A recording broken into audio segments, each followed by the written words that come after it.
What up, world? This your girl Sade with Sade Speaks, and I'm back at it with another episode. I hope you guys had a lovely weekend. I had a very long weekend, and I was exhausted, which is why you did not see me on Saturday on your timeline, and you didn't see me yesterday on your timeline. But today, the Lord is good. God is great because I'm on your timeline today, y'all. I just wanted to hop on real quick and tap in on the subject of the power rather of influence. Um, I don't know. So last week I was really struggling about what I want to talk about, but I went to a funeral on Saturday, and the minister who did the eulogy had such a powerful but positive things that he spoke of the person that was in the casket. He really tapped in on how this man really influenced his life in a positive way. Then Sunday I go to church, and I'm sitting there, and he's going through the sermon, and I hear the word influence again. So, I'm not the one who look up topics. I really allow God just to put it in my spirit. And that in the middle of church, I made sure I wrote the title down. Um, because it was in my spirit to speak on the power of influence. As a mom who has a 17-year-old, I really see that my child is very easily influenced. And I'm sure he's not the only one, but it's a lot of kids who are very easily influenced. And sad to say, it's not easily influenced with the positive things, though. It's more so with the negative things. And I just really want to put emphasis on how powerful influence really is, even as adults. Some of adults, including myself, especially when I was in my 20s, I would allow certain things to influence me. And thank God that, he put people in my life to point it out to me so that I can really retract that and start distancing myself from these things, because when you do hang around bad company, it does corrupt your character. That's Paul said that. That's in the Bible. Bad company corrupts good character. When you begin to hang around angry people and nasty people and evil people, the more you are around them, the more their habits you begin to pick up. The more if they think, negatively and speak it and do negative things, and you're around them constantly, you find yourself doing the same thing. The Bible speaks of that as well.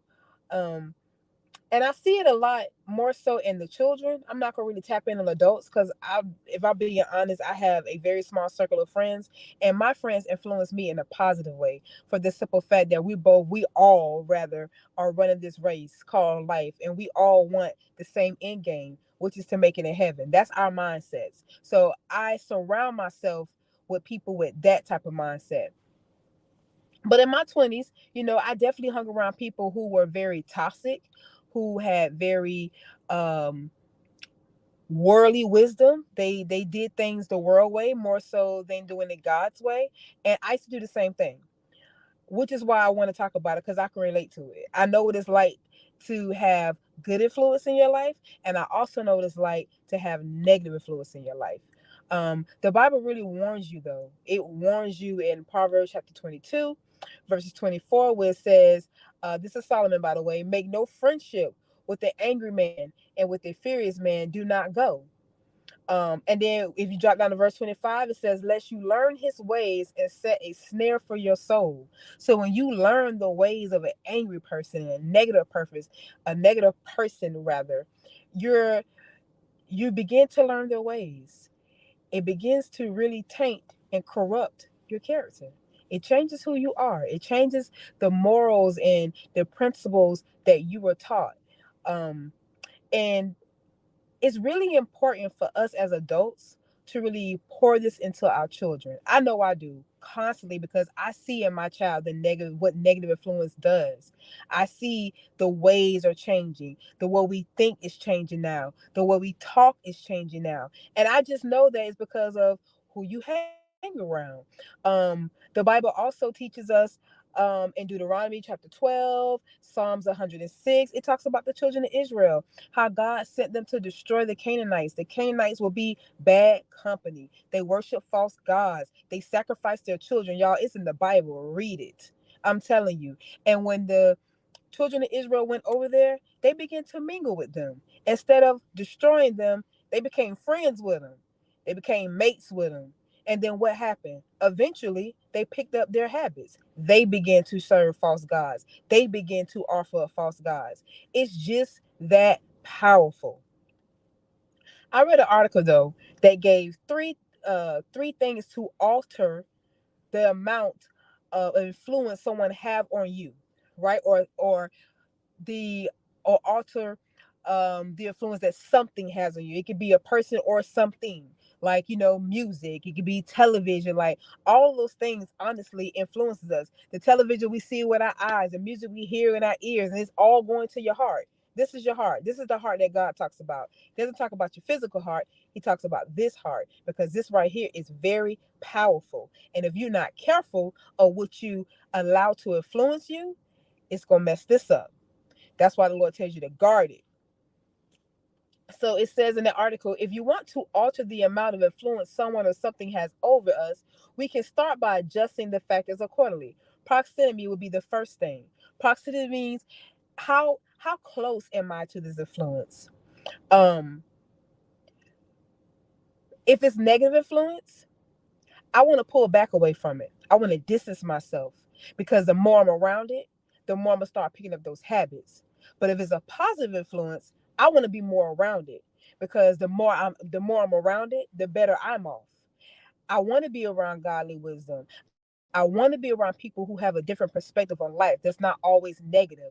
I want to be around people that's going to help me be a better mom, a better woman, a better sister, a better brother, a better lover, all of that. I want those things that's going to help me to be better.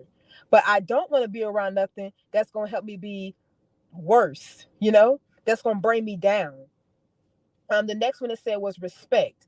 Of the three factors, this is what I found interesting. Of the three factors, respect is the only internal one.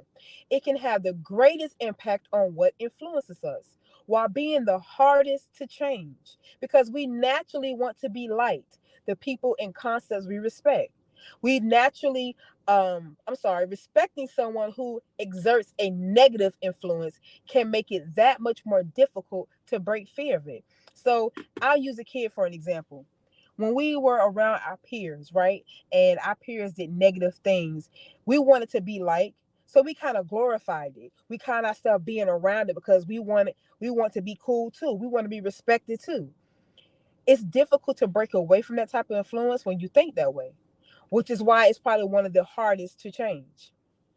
Repetition. Pretty much, how often are you around it? How often do you encounter this influence? If I'm encountering positive influence, I want to be around that. I want it to impact me in a powerful way because it's positive. But how close am I around negative influence?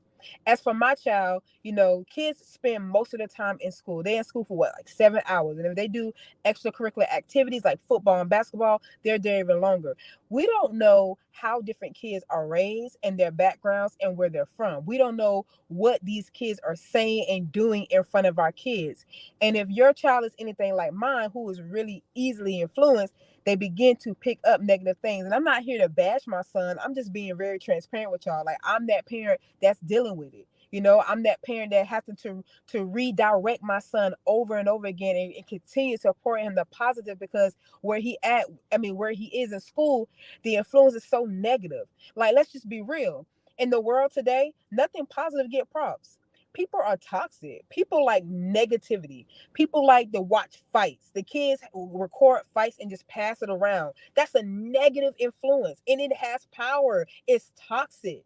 It's really, really dangerous. I see it every single day. It can really um it really messes up a person's mindset when they're constantly around the toxic people, the angry people, the negative people. Like, it really does something to us. So I guess what I'm trying to say is, y'all, let's really warn our children and ourselves to be mindful of what we allow to influence us. Even what we watch, what we listen to, those things have power to influence you too. Let's be mindful of that. Let's continue to pour into our children and try to put as much positive influence as we can, because it's real out here in this world. It is real out there in them schools.